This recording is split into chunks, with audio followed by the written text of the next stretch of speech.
Wala akong panahon para magpaliwanag. Pero kailangan kong isama si Camila dahil may nalaman si Iris tungkol sa kanya.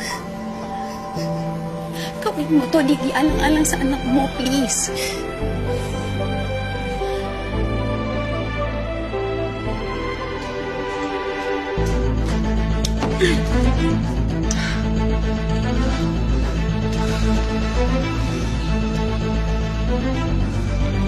Jasmine, wala kang karapatan kay Camila. Hindi mo siya makukuha. Maaari ikaw ang nagluwal sa bata pero wala kang karapatan sa kanya. Nalaman ni Iris na akong ina niya. Alam kong mahirap ipaliwanag, pero kailangan mo ko paliwanag. Alam ko na. Alam ko nang lahat.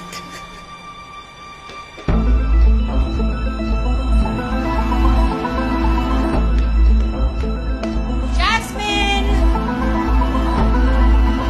Pero nakikiusap ako sa'yo.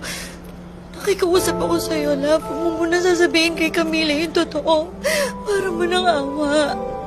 Hindi niya pa kailangan malaman ng totoo, please. Huwag mo na ngayon. Oo, Lily, pero kailangan namin umalis dito. Baka mapag-initan siya ni Iris.